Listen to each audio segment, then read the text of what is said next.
Bom, começando mais uma aula aqui, onde o tema da vez vai ser biossegurança. Nesse vídeo aqui, o objetivo é fazer um aparato de tudo que é falado durante essa cadeira em todo o curso de medicina. Bom, começando pelo básico, falando sobre o conceito. Segundo a OMS, biossegurança é um conjunto de normas e medidas que servem para proteger a saúde pessoal frente a riscos biológicos, químicos e físicos. Então, o que isso significa? Significa que biossegurança é tudo aquilo que a gente vai fazer com o objetivo de proteger o profissional que está fazendo X tarefa. Então, por exemplo, como a gente vai mais para frente, por exemplo, se um médico ele vai fazer um procedimento, ele vai ter tais equipamentos que vão proteger ele dos riscos eminentes desse tal procedimento. E nesse símbolo aqui, como a gente vê aqui embaixo, é o símbolo internacional do risco biológico. Bom, a biossegurança em si ela tem alguns pilares que a gente tem que falar. Bom, tem o primeiro pilar, que é a universalidade, que basicamente significa que a biossegurança ela é para todos e deve ser seguida por todos. Ou seja, todas as pessoas têm que seguir essas normas para ter uma melhor segurança e todos podem seguir essas normas. Segundo pilar, barreiras de proteção, que é basicamente sobre o uso de equipamentos como luvas, toucas, jalecos, coisas assim. E, por último, medidas de eliminação do material contaminado. É basicamente que fala que o material, quando ele está contaminado, ele tem que ser descartado adequadamente de acordo com o nível de risco que ele está propenso. Então, falando mais especificamente sobre o pilar do uso de barreiras, que é o pilar que é um pouco mais extenso, sim, porque ele tem várias camadas que tem que ser falado. Então, a primeira barreira que a gente vai ver é a lavagem de mãos. É um método mais barato, mais comum de se ver, mais utilizado. É simplesmente o método base de toda a biossegurança. E essa lavagem de mãos, ela vai se classificar em alguns diferentes tipos. Que aqui é o social, que é o que é usado no dia a dia e vai ter uma duração em média de 10 segundos. Aquele lavado de mão que a gente vai no banheiro, vai lá e na saída lava as mãos, ou espera-se que lave as mãos. Tem o lavado de mão clínico, que vai se usar quando for fazer algum tipo de procedimento invasivo, onde vai ser utilizado um sabão com antisséptico e vai durar cerca de 1 minuto. E por último, que é o lavado de mão mais extenso que vai ser o lavado de mão cirúrgico. E como o próprio nome diz, é o lavado de mão que vai se usar para poder fazer os procedimentos cirúrgicos. E ele vai durar entre 3 a 5 minutos. Em algumas literaturas se fala que esse lavado tem que levar de mais ou menos cerca de 10 minutos. Porém, atualmente a gente sabe que o lavado de mão de 5 minutos e o 10 minutos têm o mesmo tipo de efetividade. Então, o lavado de mão cirúrgico, 5 minutos está bom tamanho. Aqui, a gente vê o lavado de mão, a parte teórica que fala do lavado de mão, que é passar sabão, molhar com a água, esfregar a palma de cada mão, esfregar os dedos, e esfregar o polegar, o dorso da mão e os punhos. Esse que a gente está vendo aqui é o lavado de mão clínico. O lavado de mão cirúrgico ele vai ser um pouco diferente, porque a gente vai ter que fazer uma limpeza específica em cada dedo, vai ter que fazer uma limpeza abaixo das unhas, vai ter que lavar até mais ou menos a área do cotovelo. Vai ter algumas diferenças, além, é claro, de como falar daqui do tempo. O lavado de mão clínico ele vai durar cerca de 1 minuto e o lavado de mão cirúrgico vai durar cerca de 3 a 5. Bom, segundo, o uso de luvas. As luvas ela tem algumas categorias que a gente tem que falar. As mais importantes são aqui. As luvas utilitárias, que são para serviços gerais, tais como os processos de limpeza de instrumentos e descontaminação, ou seja, aquelas luvas de limpeza. Basicamente é isso, aquelas luvas de limpeza que a gente usa, quando lava, está pronta para usar de novo. E aqui a gente tem as luvas de látex, que são as luvas comuns que a gente vê em hospitais, em UBS, em postinho, tudo. E dentro dessas luvas de látex vai ter as luvas comuns, que são aquelas que saem de caixa normal, e vão ter as luvas estéreis, que são as que vem de um pacote assim, e a gente tem que colocar elas de uma forma que não vá infectar. E o uso de luvas deve ser feito quando vai acontecer o contato com membranas mucosas, lesões e em procedimentos que não requerem o uso de luvas estéreis. Como, por exemplo, se eu vou fazer uma anamnese no paciente que ele tem alguma ferida aberta. Obviamente a gente não vai fazer essa anamnese de mãos vazias, vai ter que botar a luva para evitar o contato com o meio exterior e, por consequência, me proteger de uma possível infecção, de uma possível doença, de uma possível patologia. O uso de aventais ou de jaleco. Então, vamos imaginar a seguinte situação. Eu atuando como médico dentro de um hospital. Aí chega uma criança que foi vítima de um acidente.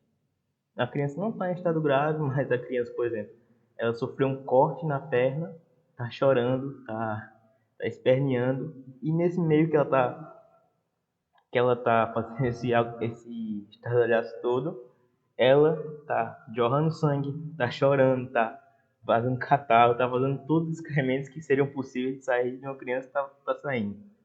Então, eu não vou atender essa criança com uma roupa normal, uma roupa do dia a dia, como eu estou usando aqui. Não, eu vou ter que ter uma roupa específica que vai me proteger dos possíveis riscos que eu vou estar exposto. E como a gente vê aqui nessa foto, jaleco não é algo que se deve usar no meio exterior. É algo que a gente tem que se limitar ao ambiente que nós precisamos de proteção, seja num necrotério, seja no próprio hospital, etc. Máscaras e respiradores. Bom, as máscaras em alguns lugares do mundo, como na Ásia, no Japão, China, elas já eram utilizadas pelas pessoas normais quando tinham alguma doença e não queriam transmitir para os outros. Porém, agora com a epidemia de Covid-19, as máscaras foram utilizadas pelo mundo todo. E nos hospitais, elas, apesar de no dia a dia das pessoas não se utilizar tanto máscara como se usava no auge da pandemia, atualmente nos hospitais é de uso obrigatório você ter máscara durante uma consulta, quando estiver atendendo alguém, é obrigatório esse uso de máscara. E a gente tem alguns tipos de máscara diferentes, que são essas máscaras mais comuns, que pode ser compradas em caixas. Essas máscaras mais protegidas, que são conhecidas como AN95. E esse outro tipo aqui, que são respiradores, que, por exemplo, se eu tiver que entrar em contato com algum ambiente que tem um ar mais, que tem algum tipo de contaminação, aí eu vou utilizar uma dessas máscaras para me proteger. Protetores faciais de touca. Basicamente, proteção do rosto, no caso dos protetores faciais, e no caso da touca, proteção do cabelo. Porque tem algumas patologias que podem ser transmitidas pelo couro cabeludo e também, caso eu tenha alguma patologia que possa sair através do meu couro cabeludo, eu estou protegendo tanto a mim quanto as pessoas que estão ao meu redor. E por último, o manejo de roupa suja. Como a gente viu naquele caso anteriormente, que a criança chegou, estava soltando sangue, estava chorando, estava soltando catarro. Aí eu fui atender essa criança, a minha roupa sujou. Então essa roupa vai ter que ser descartada, obviamente. E você ter esses locais de descarte de roupa é uma barreira de segurança também, porque ela está protegendo, está guardando aquele micro-organismo e levando ele para um local de descarte. E como a gente falou agora de descarte, vamos falar agora de resíduos hospitalares. De acordo com a OMS, resíduos hospitalares ou resíduos de serviço de saúde são todos os descartes produzidos por estabelecimentos de saúde, como centros de pesquisa, hospitais, laboratórios e unidades de atendimento de saúde. Então, todo aquele lixo que vai ser produzido por um hospital ou qualquer centro de tratamento vai ser considerado um resíduo hospitalar. Falando um pouco agora de como é que vai ser feito o descarte desses resíduos hospitalares. Então, dentro da área hospitalar vai ter essas bolsas de cores diferentes que cada uma delas vai significar algum tipo de descarte diferente. Aqui a gente tem as amarelas, que vão significar o descarte de tecidos, órgãos necrosados, restos de cirurgias, basicamente todo tecido, todo tipo de descarte orgânico. Aqui a gente tem a vermelha, que vai, por exemplo, ser recipientes, é, seringas sem sangue, seringas com sangue, mas sem agulha, tubos de ensaio, todos esses recipientes que possam ter algum agente patógeno retirado do corpo humano vão ser descartados em sacos de cor vermelha. Aqui, o transparente, esse aqui é transparente, vão ser descartados todos os materiais que estão vazios. Então, por exemplo, uma seringa que foi utilizada, mas que não tem sangue. Um tubo de ensaio, normalmente, que foi utilizado, mas que está vazio. Todos eles vão ser descartados nesses sacos transparentes. E vai ter esse aqui, que são os containers de ponto cortantes. Que são, por exemplo, agulhas das seringas são descartadas aí, porque as agulhas não podem ser descartadas em nenhum dos outros sacos, só podem ser descartadas aqui. São, por exemplo, fios de sutura com agulha que não foram utilizados, vão ser descartados aqui. Então, tudo que possa ser cortante, que possa causar uma perfuração, vai ser descartado em um recipiente como esse. E tem aqui os famosos lixeiros, que vão ter essas cores diferentes para determinados tipos de descarte. São resíduos especiais, como já foi falado antes, que são tecidos, órgãos, tecidos necrosados, vão ser todos nesse amarelo. Os resíduos biocontaminados, que tem sangue, vão ser descartados aqui, no vermelho. E no outro aqui, o preto, vão ser os resíduos comuns, do dia a dia. Um lixeiro como qualquer outro. Então, qualquer outra coisa que não tenha algum risco biológico pode ser descartado nesse outro do comum, do preto. Aqui começa meio que a parte chata desse assunto, porque antes era tudo meio que associado com alguma figura e dava para ter um tipo de associação. Aqui vai começar meio que a decoreba, vai ter que saber o que cada termo significa. Então, asepsia, a prevenção da contaminação de determinado agente por agentes patógenos, ou seja, limpeza, que você vai limpar, prevenir que um determinado agente contamine. Antissépsia, utilização de produtos em determinados locais contaminados por agentes infecciosos com o objetivo de eliminá-los ou diminuir sua proliferação para outras áreas. Então, já tem um ambiente que está infectado, a antissépsia vai ter essa função de eliminar esses agentes infecciosos, eliminar ou diminuir o nível de proliferação deles. Desinfecção é o processo de eliminação de formas vegetativas existentes em superfícies inanimadas mediante a aplicação de agentes químicos ou físicos. Então, se tem algum tipo de forma vivendo em uma mesa, por exemplo, os desinfetantes vão ter como objetivo eliminar esse agente nessa superfície. Esterilização é um processo que visa destruir todas as formas de vida microbiana que possam contaminar produtos, materiais e objetos voltados para a saúde.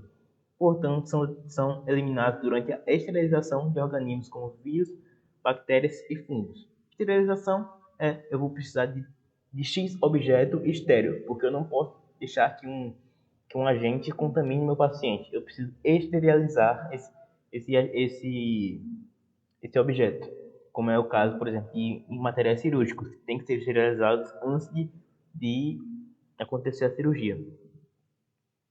Desinfetante. Produto que mata todos os micro-organismos patógenos em objetos de superfícies animadas, mas não necessariamente em todas as formas microbianas esporuladas. Então, vai matar os, os micro-organismos patógenos em superfícies animais, por exemplo, uma mesa, uma cadeira, algo assim, mas não vai matar os esporos. Bactericida. Todo produto que tem a ação de eliminar bactérias. E bacteriostático são agentes quimioterápicos da classe dos antibióticos que detêm o crescimento de determinadas bactérias. Sempre que terminar em sida, bactericida, viricida, vai significar que esse produto elimina tal microorganismo. O bactericida vai eliminar as bactérias. Viricida vai eliminar os vírus. E quando terminar em estático, significa que esse agente, que esse produto, ele vai inibir o crescimento de tal microorganismo. Bacteriostático vai inibir o crescimento de bactérias. Virustático vai inibir o crescimento de vírus. Agora, falando mais especificamente sobre cada método de esterilização.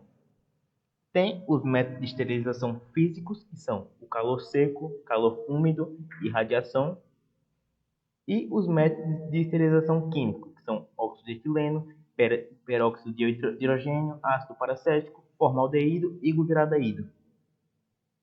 Falando aqui mais especificamente sobre cada um, o calor seco é a estufa, que é onde o objeto vai ser colocado dentro de uma máquina como essa, que seria a estufa, e a temperatura dentro dessa estufa vai aumentar e vai eliminar essas bactérias através do aumento do calor. E aqui, calor úmido, sob pressão, que é esse outro tipo de máquina aqui, que ela é feita basicamente com vapor. Então, bota um líquido que tem esse poder de bactericida, viricida, bota ele é convertido na forma gasosa e esse vapor vai esterilizar os objetos. E radiação, basicamente o objeto vai ser submetido à radiação que vai limpar ele, vai esterilizar. E falando sobre os métodos de esterilização química, não tem muito o que falar. São só os tipos de agentes, são só os produtos, aliás, são os produtos que vão ser utilizados para limpar o determinado objeto, e esse produto tem a ação de eliminar bactérias, eliminar fungos, eliminar vírus. Basicamente é isso. Agora falando um pouco sobre os níveis de risco, algo muito importante. A gente vai ter 4 níveis de risco aqui, ou seja, risco 1, ausente ou muito baixo, risco 2, moderado, risco 3, alto, risco 4, elevado. Simples, conceito. Risco 1, baixo, risco 4, muito alto. Risco 2 vai aumentando e assim por diante. Então, risco 1 tem risco 1 e 2 tem risco para a comunidade ausente, ou seja, não vão gerar risco para a sociedade como um todo. E risco 3 e 4 já podem levar algum risco para a sociedade, porém o risco 3 é um risco moderado e o risco 4 é um risco elevado. E como exemplos aqui, a gente tem do risco 4 a ebola, que aconteceu na África, uma epidemia de ebola que levou a várias mortes. Aqui tem o risco 3, o risco moderado, que seria HIV, a tuberculose. Risco 2 moderado e ausente para risco de comunidade, seria o vírus da febre amarela e o vírus das hepatites, que são vírus que atingem mais o indivíduo, não vão atingir a sociedade como um todo. Riscos laborais.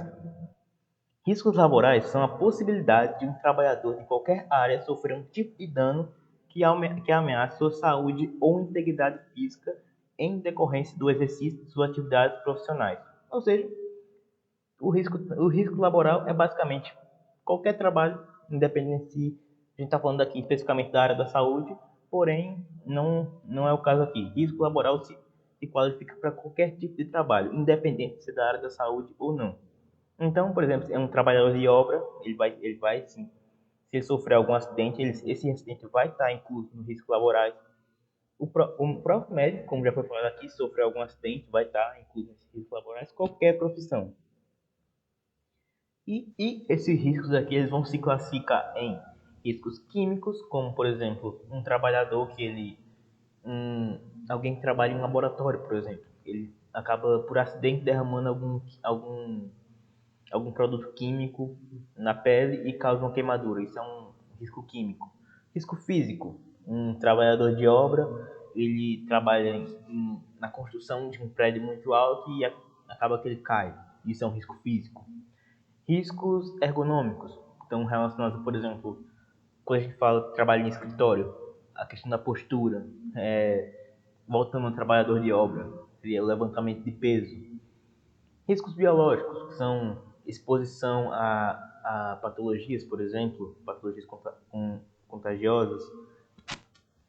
E riscos psicossociais, que são, por exemplo, o estresse, depressão causada ao excesso de trabalho, por exemplo. E riscos mecânicos, que são basicamente riscos de receber pancada. É basicamente isso. Agora falando um pouco sobre as vias de infecção dos agentes biológicos. Isso aqui é bem simples, é só passar de olho já consegue associar. Via respiratória, inalação de produtos. Via digestiva, ingestão de algum micro-organismo, por exemplo, na comida, ou ao fumar no local de trabalho, como fala aqui. Via sanguínea, como por exemplo, eu sendo um médico, vou fazer uma sutura em um paciente soropositivo e acontece um acidente e eu acabo me perfurando durante esse procedimento e nessa agulha tinha o sangue contaminado. E via derme, que são basicamente as alergias, por exemplo. Se eu trabalho em um ambiente de construção, novamente, vamos falar, e eu tenho algum tipo de alergia ao pó, à poeira, algo assim. Falando agora sobre os agentes contaminantes, a gente tem alguns, por exemplo, o agente contaminante animal, que a gente vê em algumas doenças como brucelose ou leptospirose. Por contato direto, eu entro em contato com um determinado micro-organismo diretamente, por exemplo, algum fungo que tem alguma doença.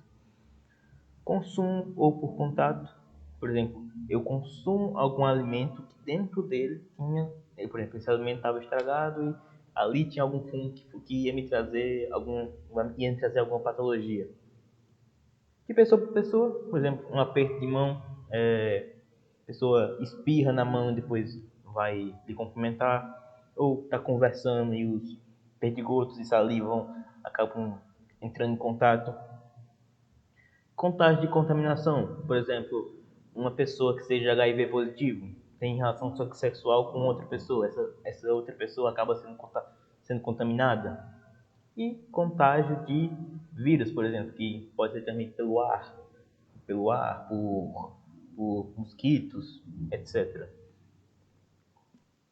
Agora, chegando ao fim, falando sobre as zoonoses. Zoonoses são o grupo de doenças animais que são transmitidas ao homem por contágio direto com um animal doente. Então aqui, zoonoses diretas. Nelas, o agente necessita apenas de um hospedeiro vertebrado para desenvolver seu ciclo infeccioso. Exemplo, raiva, brucelose ou tuberculose. Ou seja, tem um agente, ele só vai precisar de um hospedeiro vertebrado, que no caso é humano, e já está pronto para se desenvolver. Ciclozoonoses são aquelas cujo agente necessita infectar mais de um hospedeiro vertebrado para completar seu ciclo. Por exemplo, a teníase e a cisticercose. Agora, metazoonoses. O patógeno requer vertebrados e invertebrados para seu desenvolvimento.